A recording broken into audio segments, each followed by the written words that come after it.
Hi friends, S D വ്ളോഗ്സിലേക്ക് സ്വാഗതം. നമ്മളിപ്പോൾ ജടായുപ്പാറ പോയതിൻ്റെ വിശേഷങ്ങളുമായിട്ടാണ് വന്നിരിക്കുന്നത്.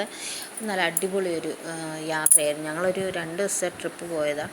അതിൽ ഇവിടെ കയറിയപ്പം ഞങ്ങൾ ആദ്യം ഞങ്ങൾ കൊട്ടാരക്കര ഗണപതി ക്ഷേത്രമായിരുന്നു. അവിടുന്ന് ഞങ്ങൾ നേരെ ജടായുപ്പാറയിലേക്ക് പോയപ്പം നല്ല സൂപ്പർ ഒരു ജടായുവിനെ അവിടെ കാണാം. അതോടൊപ്പം അവിടെ ശ്രീരാമക്ഷേത്രമുണ്ട്.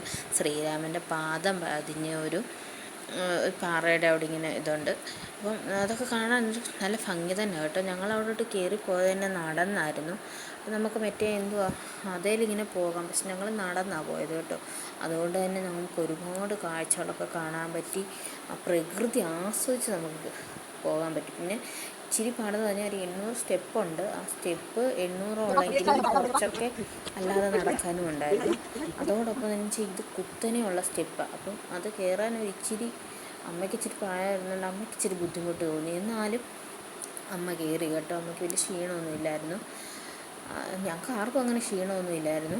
പിന്നെ മുകളിൽ കുറച്ച് ഭാഗം മാത്രമേ ഇച്ചിരി വെയിലുള്ളതുകൊണ്ടായിരുന്നു. ബാക്കിയൊക്കെ നല്ല തണുത്ത അന്തരീക്ഷമായിരുന്നു. കണ്ടില്ലേ, വള്ളികൾ പോലും ഇങ്ങനെ മണ്ടയ്ക്ക്. അപ്പോൾ നമുക്കവിടെയൊക്കെ നല്ല തണുപ്പും നല്ല കാറ്റും ഉണ്ടായിരുന്നു കേട്ടോ. മേലോട്ട് നമ്മൾ കയറും തോറും നല്ല വൃത്തിക്ക് കാറ്റും കിട്ടുമല്ലോ. നല്ല വൃത്തിക്ക് കാറ്റുണ്ടായിരുന്നു. നല്ല സുഖമായിരുന്നു. എന്നാലും നല്ല വൃത്തിക്ക് അണയ്ക്കുകയും ചെയ്തു കേട്ടോ. നല്ല വേർത്തു കയറിയെങ്കിലും. പിന്നെന്താ, ഞാൻ കുറച്ച് വീഡിയോസും ഫോട്ടോസും എടുത്തു. 2 റീൽസ് ഇട്ടു. ഒരുപാട് ആൾക്കാരൊക്കെ ഉണ്ടായിരുന്നു. അവധി ആയതുകൊണ്ട് നല്ല തിരക്കുമായിരുന്നു കേട്ടോ. ഞങ്ങളിങ്ങനെ കയറിപ്പോകുന്ന വീഡിയോ ഇടയ്ക്കിടയ്ക്ക് ഇട്ടേക്കുന്നത് കേട്ടോ. ആ പാറയിലൊക്കെ എന്തോ ചൂടായിരുന്നെന്നറിയാവോ.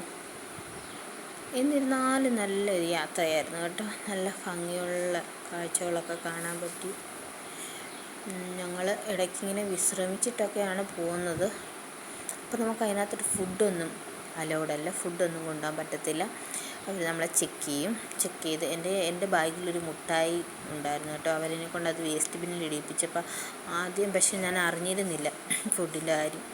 പിന്നെ ഇതുണ്ട് ഗുഹ പോലൊരു അവിടെ നമുക്കിങ്ങനെ റെസ്റ്റ് ചെയ്യാം.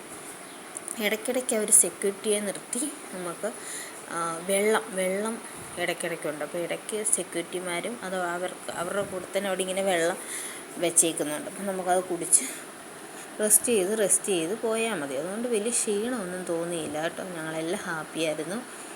പിള്ളേരാണെങ്കിൽ ഓടി പോകുമായിരുന്നു. അപ്പോൾ ഇടയ്ക്കില്ലുമ്പോൾ ഈ കുത്തനെയുള്ള സ്റ്റെപ്പ് കാണുന്നതിന് പിള്ളേർ സ്വാമിയെ ശരണമയ്യപ്പ വിളിച്ചാണ് കയറിയത്. പക്ഷേ നല്ലതായിരുന്നു. നല്ല രസമുള്ള യാത്രയായിരുന്നു. ആ നടന്നു പോയതാണ് അതിൻ്റെ ഏറ്റവും ഭംഗിയെന്ന് പറഞ്ഞത്. കാരണം ആ നടന്ന് എന്നിട്ട് ഇത് കണ്ട് ആസ്വദിക്കുമ്പോൾ ഒരു സംതൃപ്തി ഉണ്ടല്ലോ, അതൊരു ഭയങ്കരം തന്നെ. അത് ഞങ്ങൾക്ക് അനുഭവിച്ചതുണ്ട്. ഈ ഫോട്ടോസൊക്കെ 1-2 എണ്ണം ഞാനെടുത്തു, 1-2 എണ്ണം ചേച്ചിയുടെ ഹസ്ബൻഡും എടുത്തു കേട്ടോ. ഇതൊരു വ്യൂ പോയിൻ്റാണ് കേട്ടോ.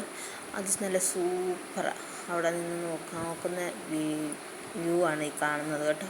എന്ത് ഭംഗിയാണെന്നറിയാമോ അവിടെയൊക്കെ. നിങ്ങളൊക്കെ ഒരിക്കലെങ്കിലും അവിടെ പോകണം കേട്ടോ. പിന്നെ റേറ്റ് 300 തോന്നുന്നു നടന്നു പോകുന്നതിന്. പക്ഷെ അത് പോകണം കേട്ടോ. പോയി അതിൻ്റെ ഭംഗി ആസ്വദിക്കുക. എല്ലാവർക്കും ഇഷ്ടപ്പെട്ടെങ്കിൽ കമൻറ്റ് ബോക്സിൽ അറിയിക്കുക. Okay, tata, bye bye, see U.